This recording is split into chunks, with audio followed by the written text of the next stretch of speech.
Hey there, Ken here. Just a quick update on the pond since the pond covers went on. Still have a few bits to do. I think I did on up here between the window. You can see, and I need to do something there.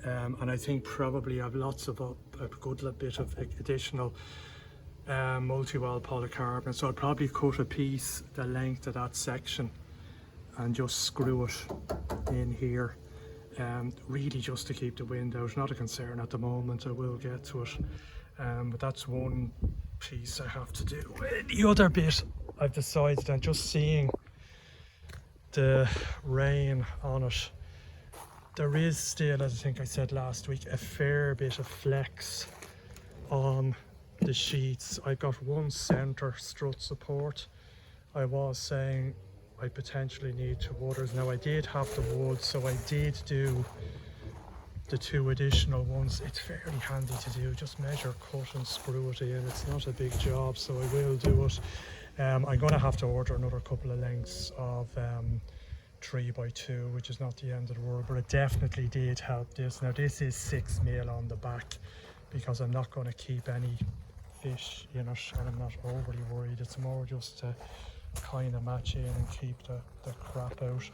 And I also need to do this piece at the front. Now again, just a piece of polycarbonate screwed onto the side that goes down onto the spillway, because if I can get, I'm trying to do it with one hand, but if you can see in here, there it is.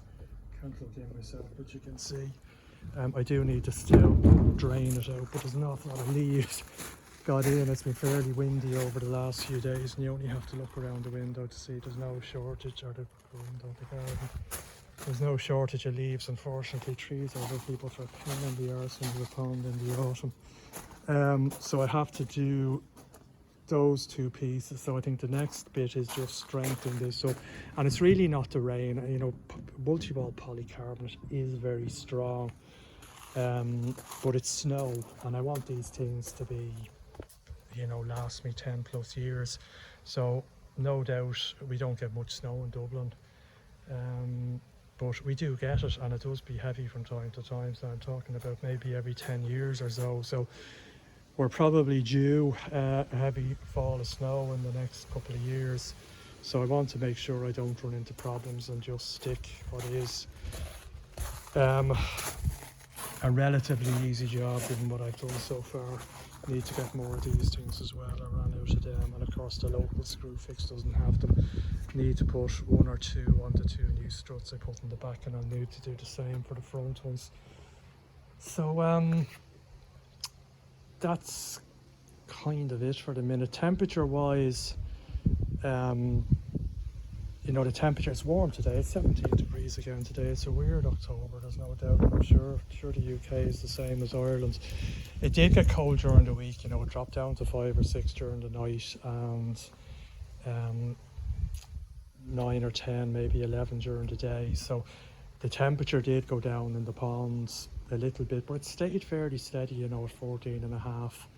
I'd say definitely no, probably not a huge difference, maybe a degree or so, but it does help. But the proof of the pudding will no doubt be in the real winters, you know, the minus evenings and or minus nights, and the, you know, sub 5 degree days that are no doubt lie ahead of us.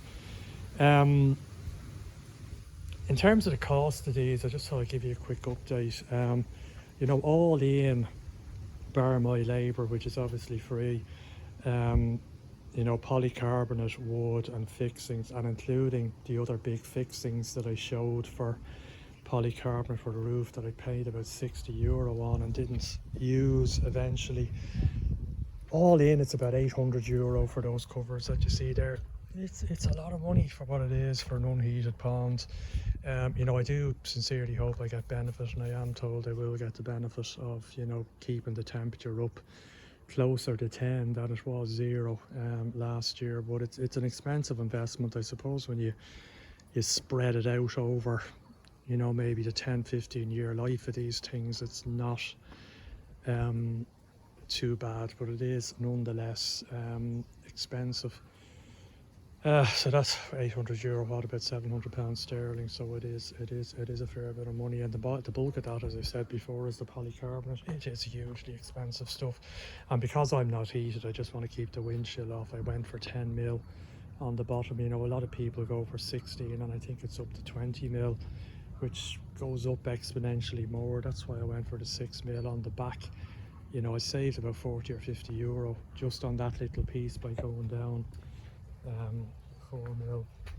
In terms of the pond itself, when I shut down the back, I did notice that the nitrite went up again. I said in earlier videos, been struggling with this all summer. I probably got about 2 weeks where I had zero nitrite, and I think, you know, turning off the back so there's less water, I lose about 1800 litres when I turn off the back.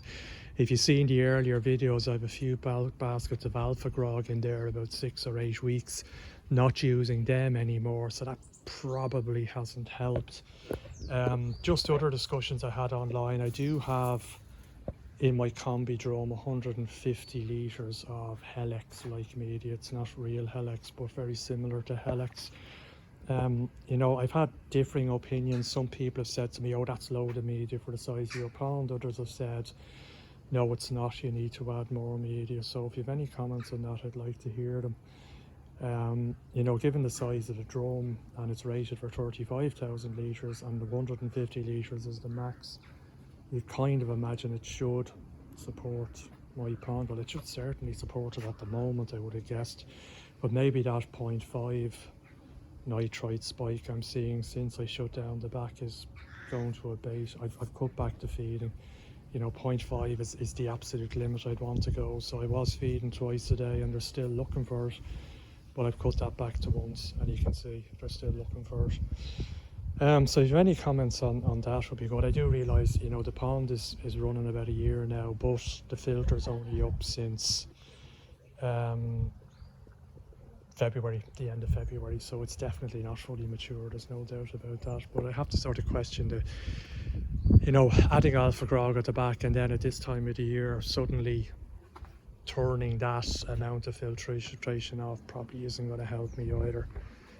Might have to look for another solution. As I said, I'm not mad on backy showers, but maybe to do something in the shed itself, you know, a backy type shower over the drum, something like that. I'll talk about that again in a future video, or one of those crystal bio things or something like that. It might mean adding another pump, I don't know, but maybe worth thinking about for next season. Okay, thanks a lot, and I'll talk to you soon. Cheers.